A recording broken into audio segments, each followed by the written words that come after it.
guys excited? Yeah! Who's excited for Scott Pilgrim Takes Off? 18th on Netflix. Please give a big round of applause for Mr. Brian Lee O'Malley.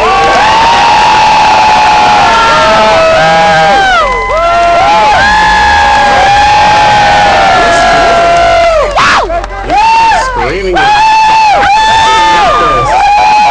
Awesome. I'm moderating a panel for the first time in my life. Yeah, let's go! How are you doing? Is it okay? Are you guys warm enough? Yeah. Okay, good. Scientifically. All right, I'm Brian Lee O'Malley, as he said. I'm the cartoonist. I made Scott Pilgrim the first time, almost 20 years ago. I was drawing a little black and white comic book, and never thought it would take me really anywhere. But here I am in front of all you guys. Yeah. You know, it kind of took me around the world, which is crazy. I didn't live in LA before I made Scott Pilgrim. Now I do. And then it also let me work with so many amazing people. So I'm going to start bringing some of them out here. You might know who they are. What do we have here? You saw their names on the poster. The first one, you probably know him, you love him, you probably love him. Director, auteur, raconteur, Edgar Wright.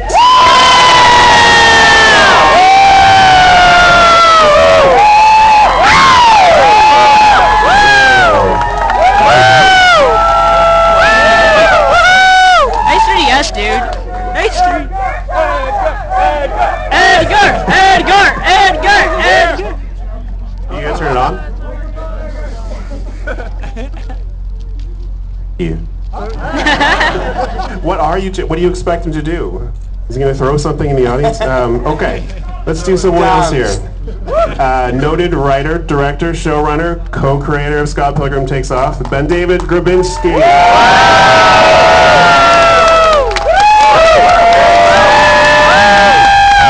It's a good crowd. You guys are riled up. Did this work? You were like chanting Edgar's name, but not mine, and I get Ben! You're failing so bad. Ben David. It's one word. Stop it. Wrong number of syllables. Ben All right, next. He's a composer. He worked on a few things you may have heard of. Let's see here. The Raid 1 and 2. Oblivion, The Witcher. Are You Afraid of the Dark? And Happily, it's Joseph Trapanese. Joseph! All right, and we got room for, looks like 4 more. The right number of syllables for a chant. That's right. I'm gonna get mad at my parents about that one. All right, these are 4 guys you might know. Boys from Brooklyn. They taught the Game Boy how to play guitar. It's Anna Monoguchi.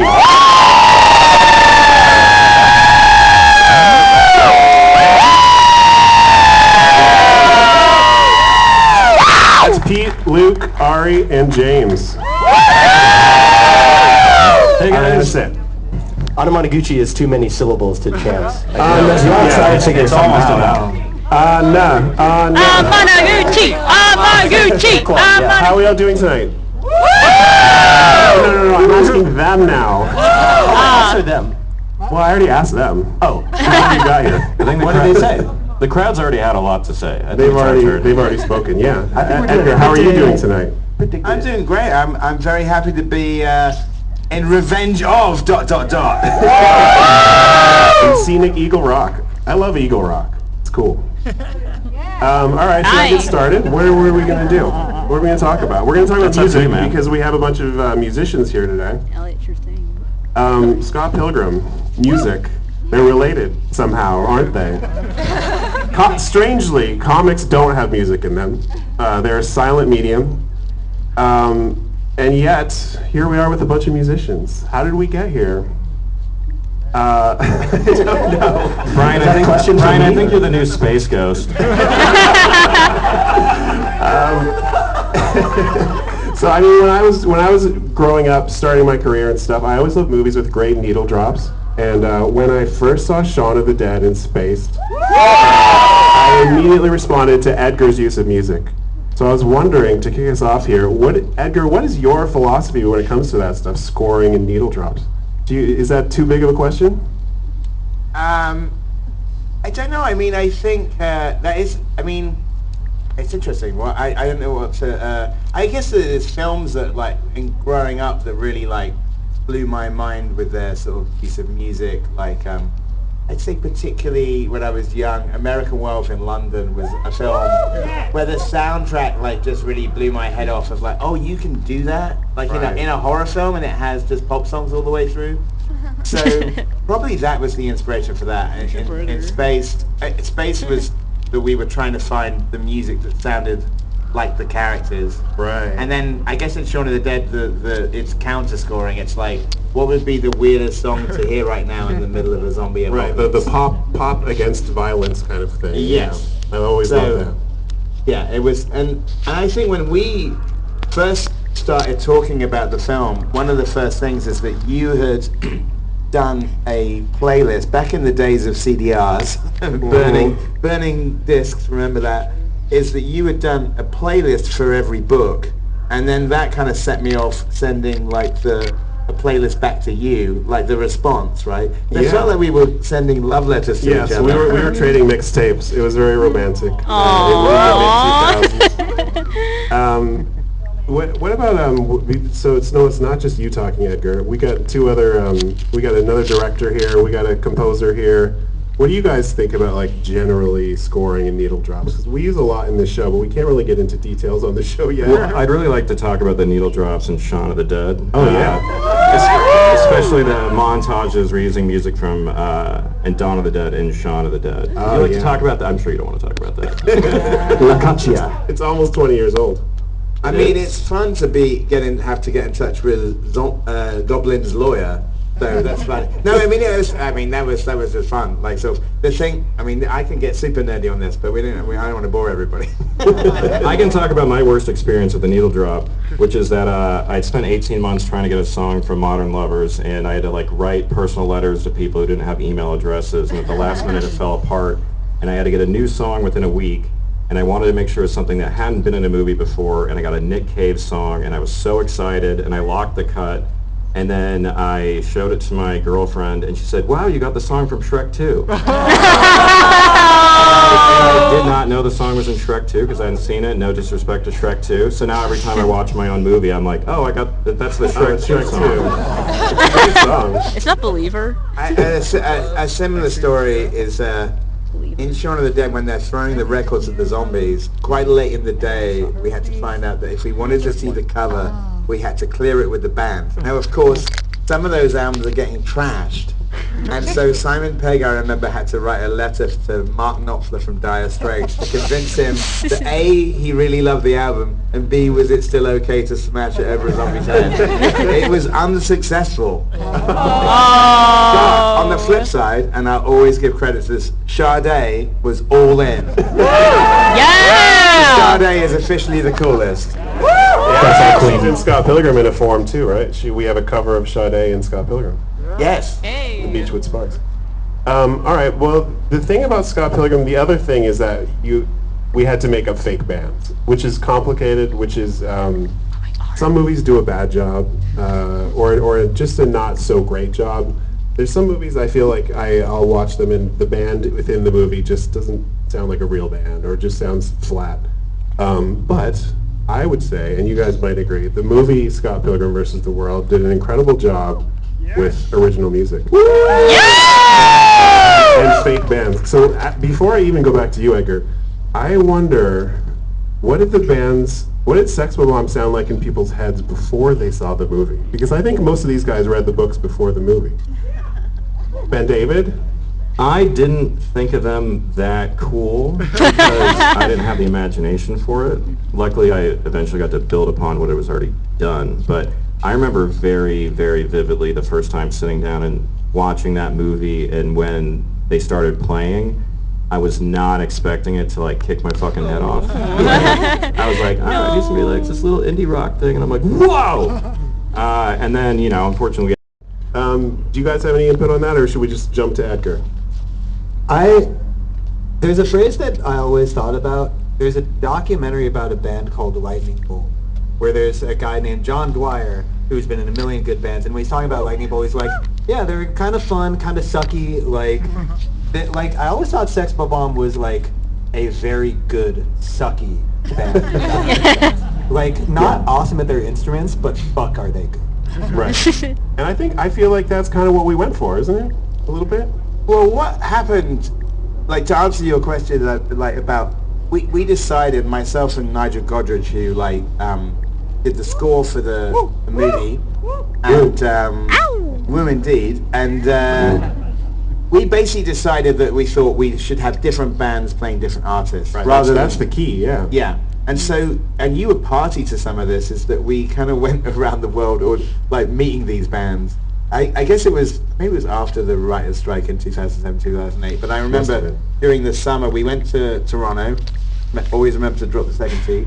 Toronto, not Toronto. And I was already aware of Metric even before like you had sort of told me about that, and then it kind of, I think I'd already heard like Photo of a Girl and like that song. But anyway, we went to meet like Metric, we went to meet Broken Social Scene, and we were sort of like looking at bands that might be like Sex Bomb, like, and bands, some of the bands that ended up on the soundtrack, like the Black Lips, or there was this other band that I was obsessed with called Be Your Own Pet, that we had a different story about them, but like we never actually met them because they broke up. And they've now reformed though. They have an album. Yeah, let's go! On Thursday night, 15 years after I was supposed to meet them for Scott Pilgrim. They're great band. They're incredible. I mean, yeah. their new album is fantastic, and it was. The new album's called Mommy, I think. Isn't It's it? great, and Beautiful. it was. I met the lead singer for the first time, and she said the biggest regret in her life is that she never had that Scott Pilgrim meeting. But we did use one of their songs in the trailer. Oh, that's right. But then what happened after that is that remember that. Nigel, we'd met some people, and after that didn't happen, Nigel Godrich just said, why didn't we just ask Beck to do it? And I was like, do you think he would? And I said, it's so in his wheelhouse of what he used to do when he was starting out, where it was a lot thrashier. And he basically, over a weekend, he did it in his garage. So it is garage rock because it's literally in a garage. But we took your artwork and we blew it up and we put it all around the walls, and we had a list of the scenes and there weren't any song titles, just like, this is the list of the scenes and this is what we'd like to do and this is the kind of thing. And when you gave him the script pages, but I don't think he ever read the script pages, but he had all the artwork all over the walls. And then at the end of this weekend, I was again given like a CDR of like 24 songs Yeah. that he'd done in like 2 days, just him and a drummer.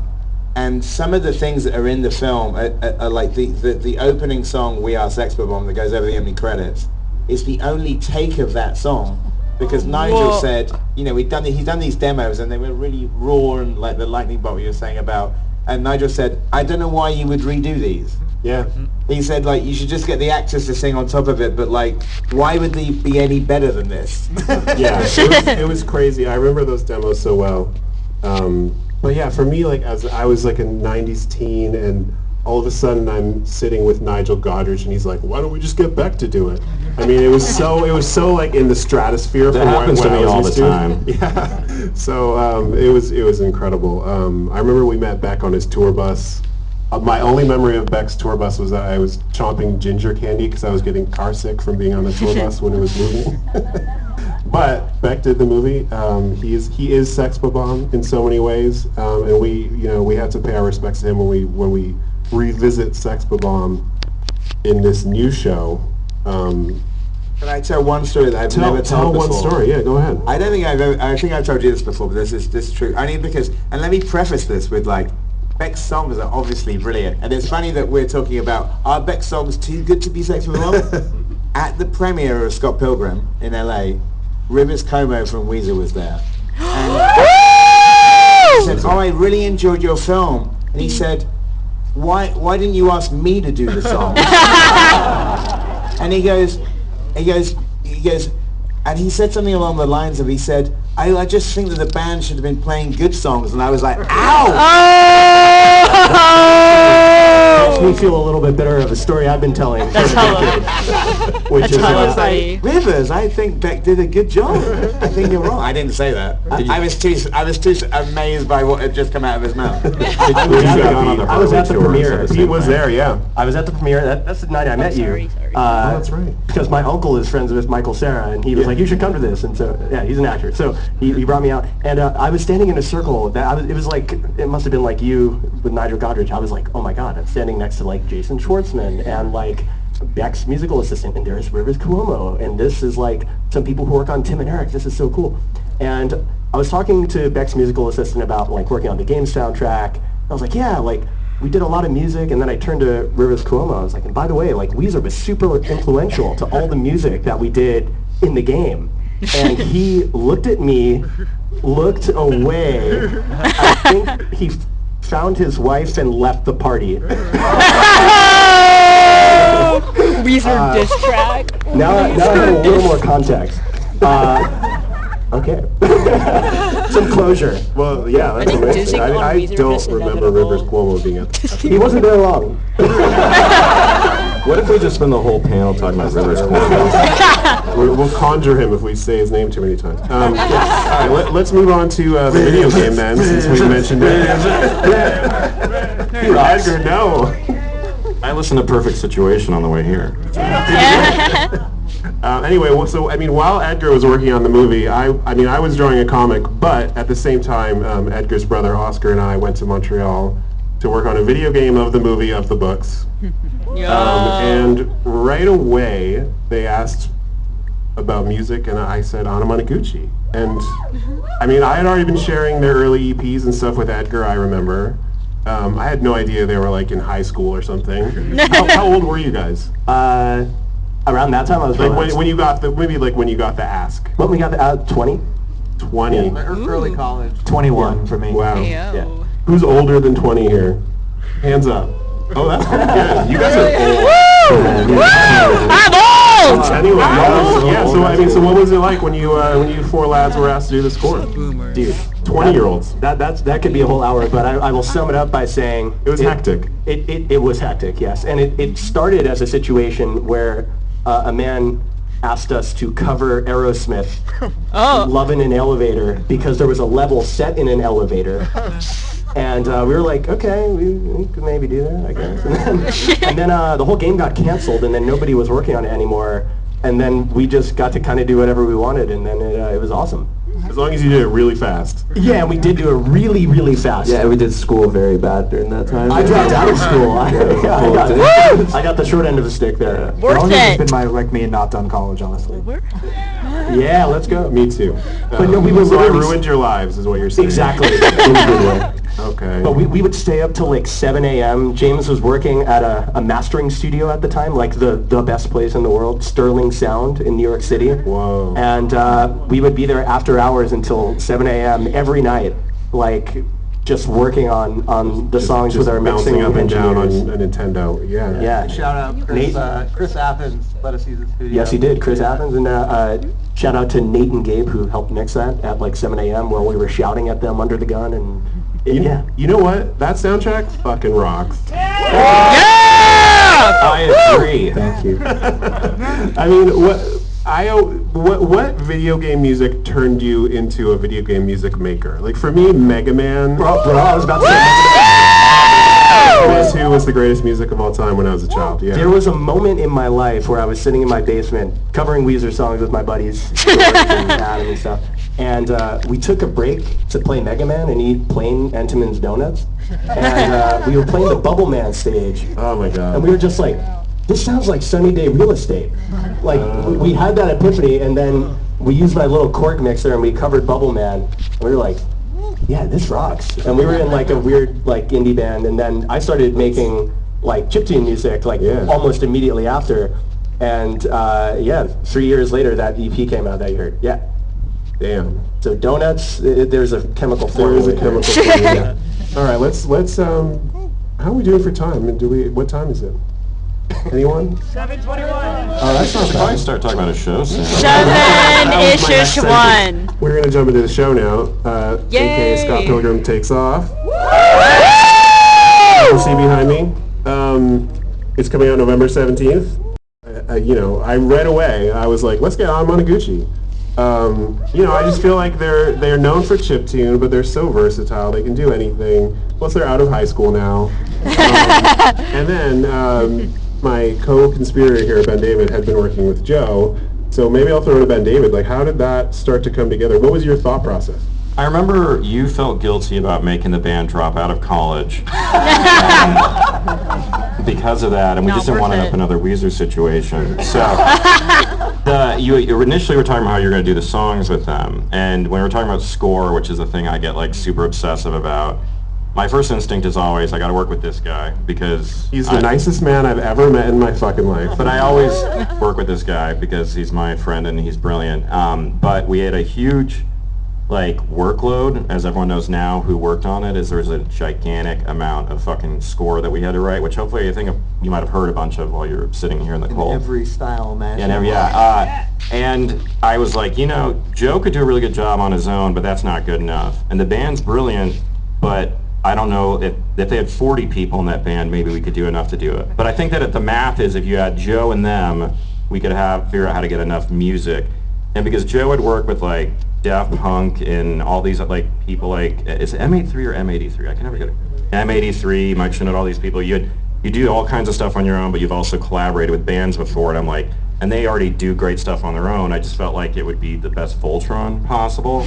And then we just ended up in this insane bullet train of just trying to write all kinds of music where everyone would be working on different cues while you would be working on a song that I didn't even know existed, and everyone was just constantly trading wave files with each other with harebrained ideas until we were, more than happy, because I think the music is awesome. But it was an insane process, but it only could have gotten done if we had hired the right people who are sitting behind me and next to me. They're awesome. Thank you. Wow. But we didn't feel guilty about making him drop out of college. That was just a joke. College is a No scam.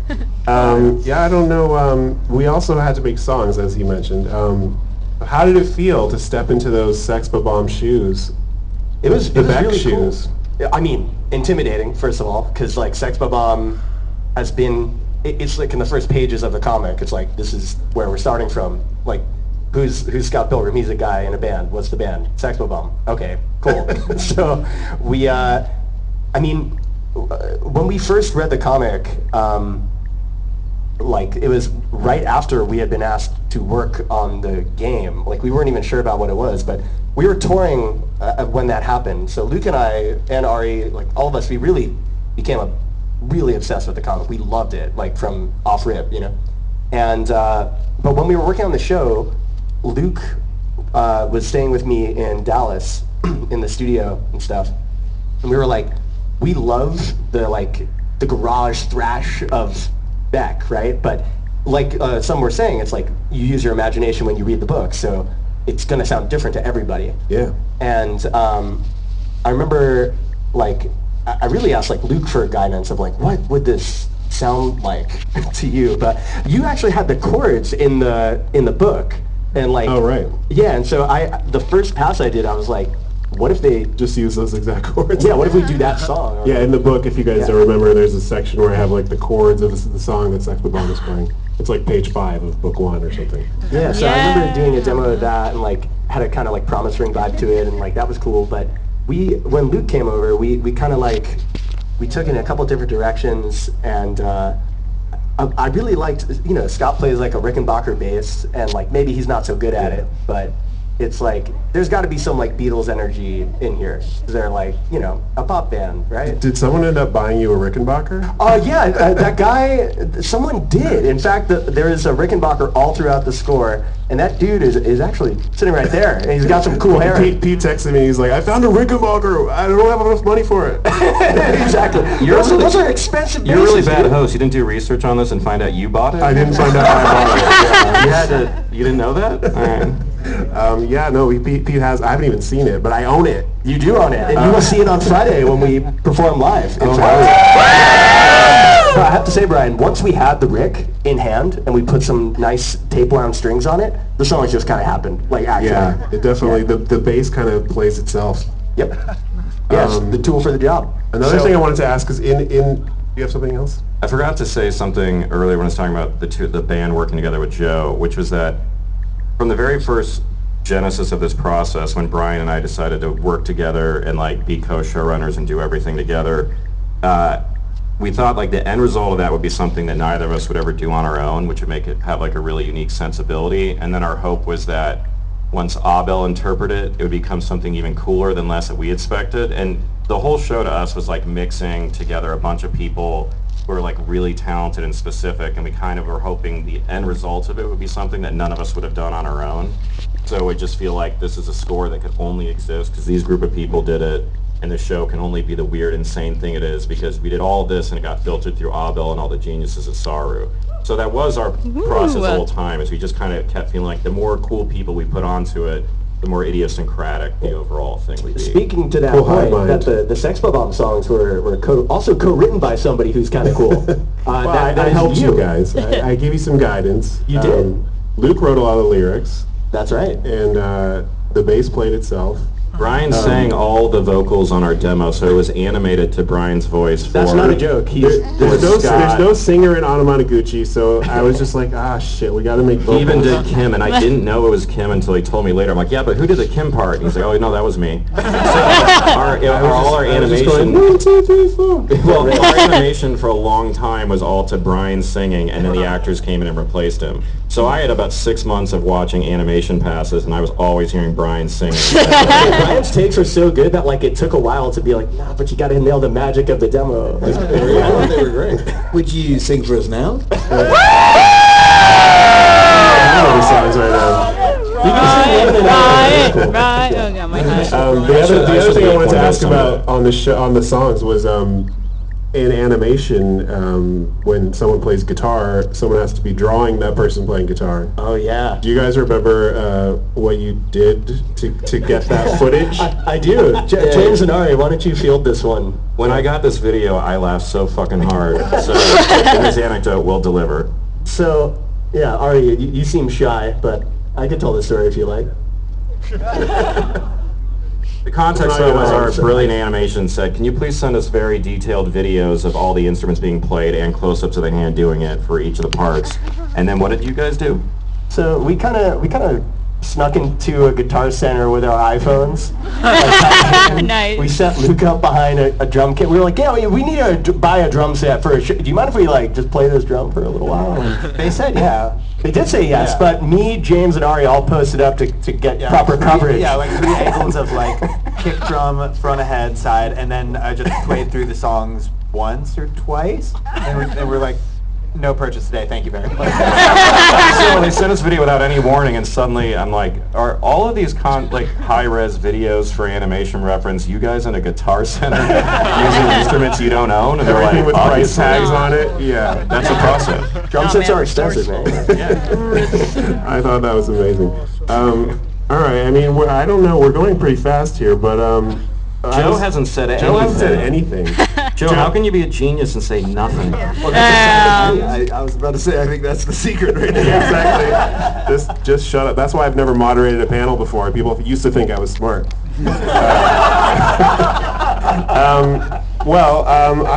I don't know, how can we talk about this anime? How can we describe this anime without spoiling it? Ben David's pretty good at it at this point. You know what? Well, yeah, give me a top, Joe. No pressure. No pressure. Joe. I'll tell you what it means to me, and Pete said a great word that I just keep coming back to, is imagination. The idea of, in one of the press things I've done, someone said, why Scott Pilgrim? And it's like, because anything can happen, Scott Pilgrim. And I think even if you're just a fan of the film, you could tell it's this really incredible world that you've built, that where you do feel like it's your imagination running wild. And so that's what the show is. It's so exciting to me. It's like, let's iterate on that idea of like, let's reimagine these characters and put them in a scenario that might be a little bit more unexpected and might take them to some places we none of us could expect, even most of us on the stage here, Right. probably. Well, that's the thing that was so fun about it to me is the range of music in this season is so insane. I mean, we have one episode, the Lucas Lee episode, I decided the only needle drops could be from soundtracks of Tony Hawk Pro Skater. And if we're going to pick songs, we need to create rules. Like if anything can happen in this universe, we actually have to create some rules. So the idea was we could only have songs if they were in a Tony Hawk game in that episode. Yeah! And then there was one I got really excited about, and I texted to Brian. Most of the creative process is Brian and I for 3 years texting each other stuff. 9 times out of 10, Brian goes, yes. And sometimes all caps, absolutely not. I won't say, but a very popular song from the first Tony Hawk game, I was going to have a big set piece set to it, and I was so amped. And I sent it to him, and he just goes, absolutely not. And then I was like, okay, well, what about Police Truck by Dead Kennedys? And he goes, yeah. So, spoiler, that song's in the show. I don't remember which one I rejected. Well, I'm not going to be mean to Primus. Don't. Oh, I see. That's why I rejected Well, it. just to give you an idea of the range, I mean, then, you know, I feel like after that text message, you then texted me and said, Joe, can we come over to your house and sit around your piano and just hang out for a little while? And then you came over and we just sat around my piano and just... Can't spoil our Ishtar sessions. No, exactly. but why that? But yes, Brian and I and him did spend an entire day where I was singing lyrics to him, and then he would turn them into real music. And there's a reason that's in the show that we will not say. There's a lot of crazy stories we'll have to tell you guys later. But I would tell you the see it. process of doing the Yayo. score, the best one was, so there's an extended fight scene in episode 2 that is maybe like 8 minutes long, and it keeps shifting in music styles where, like, Ari has a section that's like this unbelievably cool video game kind of techno thing, but then it transitions to a section where my only pitch was 90s NBA Nike commercial with like a top vibe. Then it becomes like a straight up raid style thing, and then it builds into something where I pulled over my car one day and recorded a voice memo for Joe, and I was like, you know, like in Matrix 3 when they have the people chanting in Latin, or in Duel of Fates and they're doing that? Well, what if they're like chanting like evil X's? And I was like singing it and like doing this whole thing, which is because I'm stupid as hell. And then I sent it, and then I kept driving. He texted me back, and he's like, yeah, we'll do that. And within days, Brian and I were in front of a choir in Burbank. Oh no, And they were that's not literally serious. singing Evil Yeah. X's Yeah. exactly how he had sung Yeah, I was watching all this happen. I was like, how is this my life? And this is all just for one action scene in one episode. So that's like how stupid our score is. Like, we spent all this time on just one scene, and then we never repeated ourselves. You know, when So Edgar worth made it. a movie of my book, I felt like Make-A-Wish kid. You know what that is? But I didn't die at the end. And now, I mean, I felt like that again. I don't know. It feels so magical. We got to do so much fun stuff every day on this show.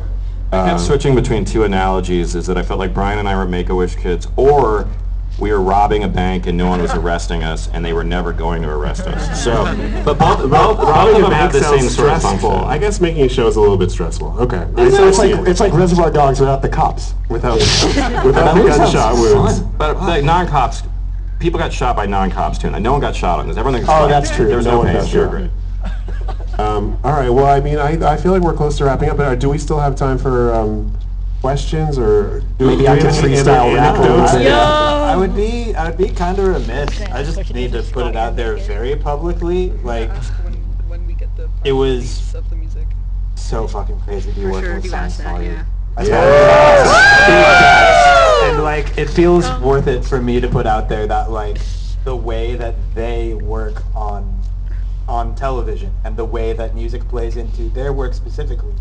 Like, I don't know if anyone here has seen that show Keep Your Hands Off Azoken, but it tries to put across about the power of animation and like creating something like very important. So the power of music within Scott Pilgrim, and specifically by this team, is like, that's the most exciting part of it for me. Like that it has to be cohesive, and it has to be part of this world that they are making discreetly. They've never made the same show twice. They made the same show fucking once.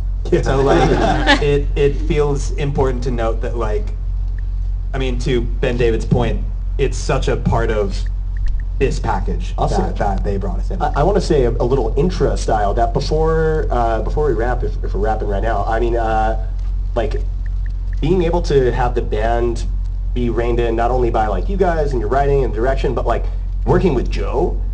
Man, we got to do so much exciting stuff that we've never been able to do before, and like having. I feel like everything we didn't learn in school, we did learn finally.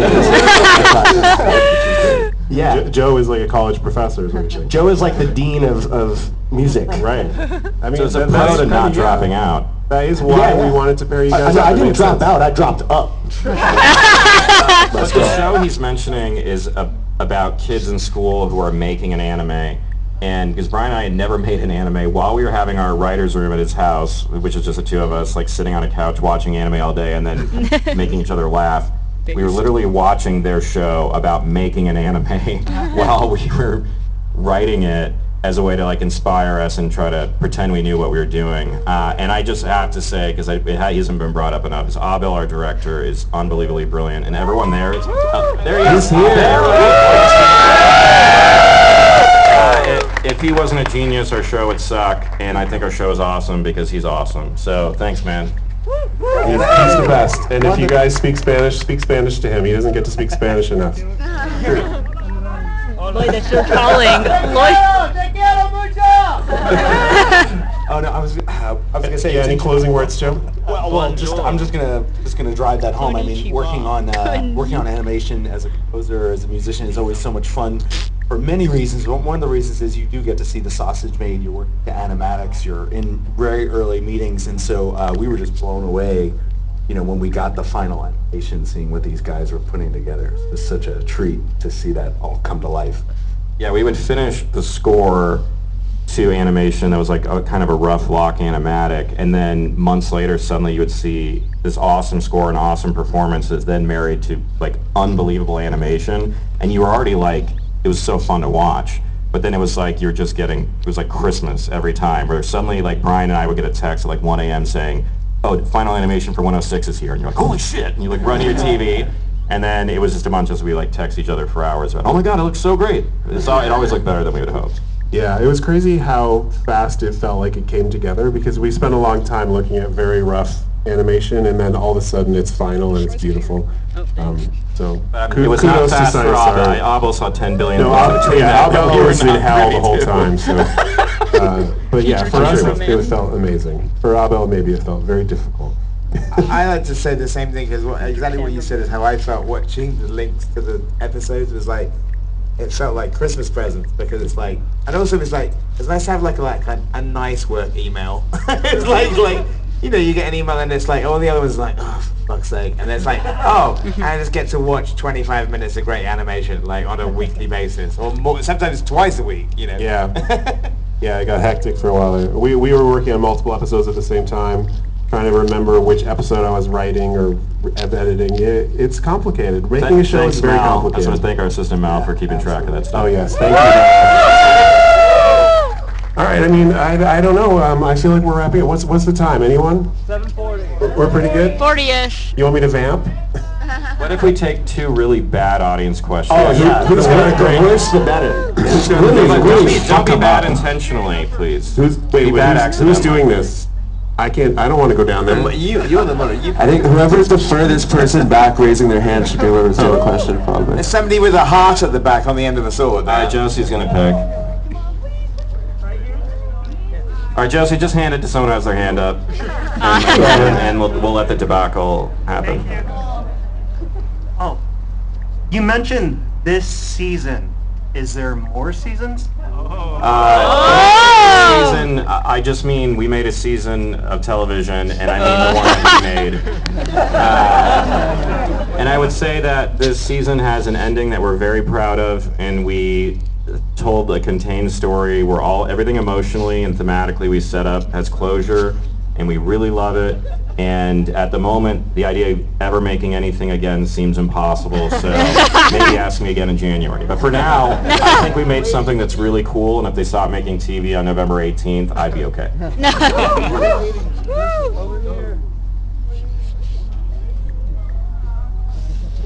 Hi.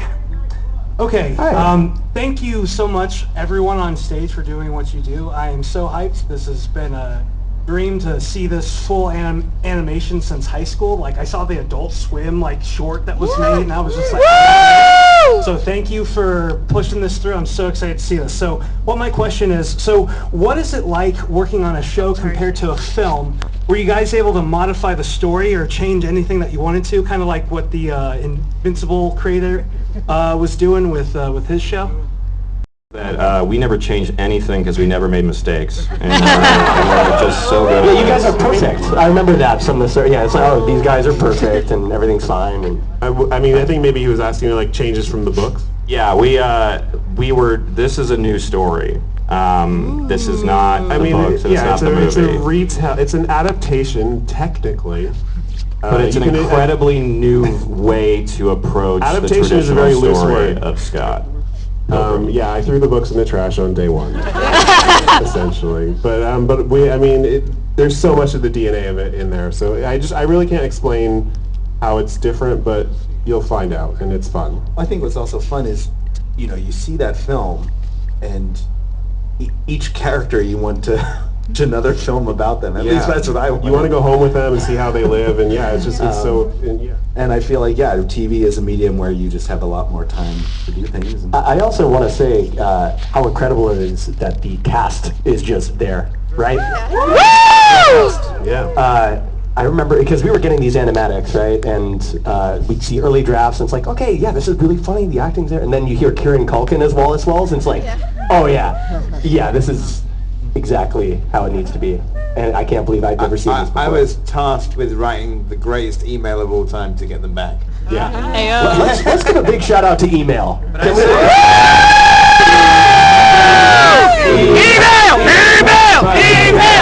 He's not overhyping his email because it had to work, and since it worked, it technically is the most important email ever written. I won't read it out, but one part of it I remember is I was basically like sort of blowing smoke up their arse and sort of being really nice. But I did say I called them the greatest cast of all time, and I put an asterisk, and there's the rest of the email, and then at the bottom said, yes, even better than The Godfather. But I do want to say, even though I've said it a bunch in press, because I'm sure you guys have read all of our interviews, is that when he sent the email out, he sent it out in the morning, and I went over to Brian's, I was sitting on his couch, we're like ordering a salad, like talking about things, and I'm thinking, well, one, they're never going to do it.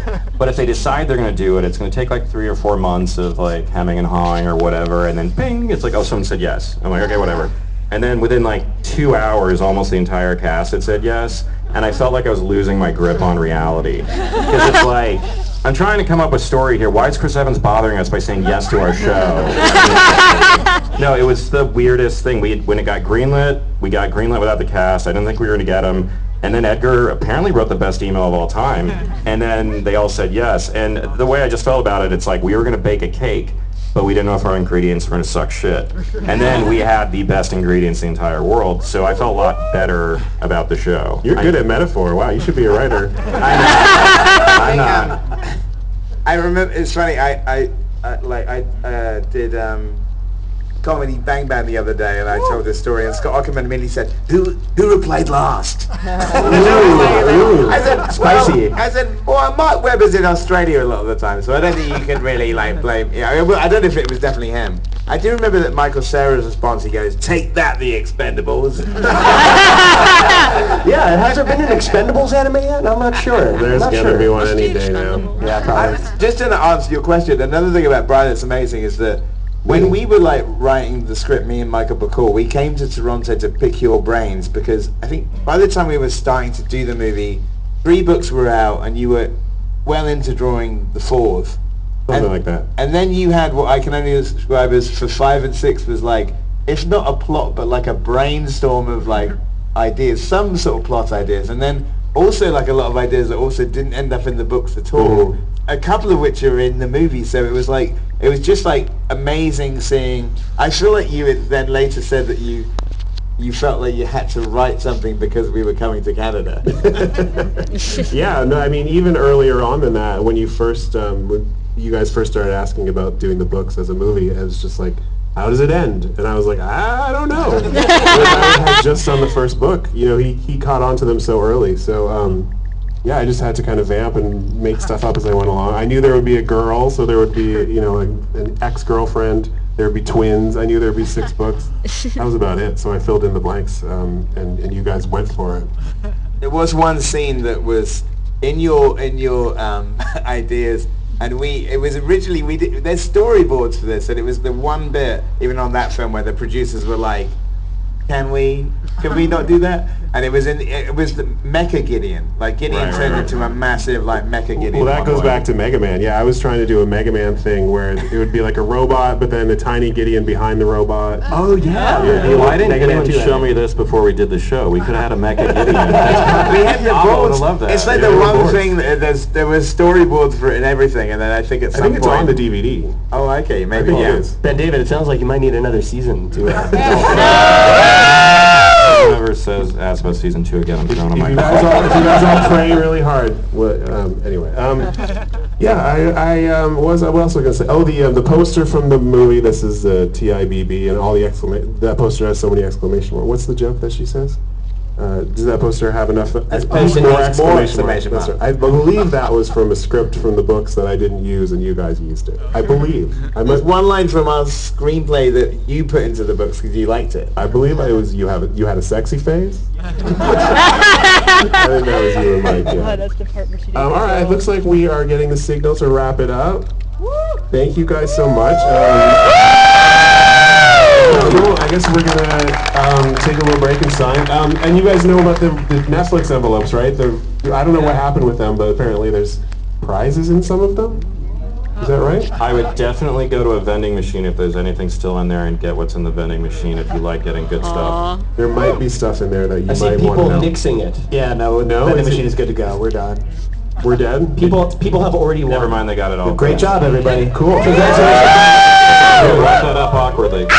All right, cool. We're going to do a I signing in a think bit. we should say that Brian Lee O'Malley is a great moderator.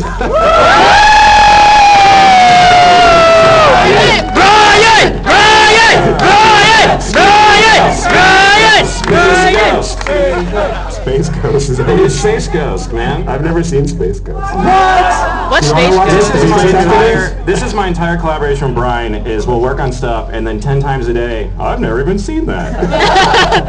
So, it's great. That's amazing. All right, guys. Thank you so much. We're going to sign in a little bit and mingle hopefully later on. So hang out.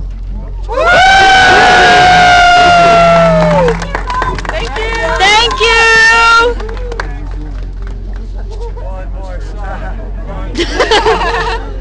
Elliot, shut up. Wait. What about season 2? The scotch about a window? No. It's okay. No, I didn't even get to ask my bad audience question. It's okay. All right, It was thanks, gonna be so guys. bad. It You was guys see so that? bad. Craziest stuff happens in this parking lot. All right, so we're gonna sign up. We're gonna line up for this signing.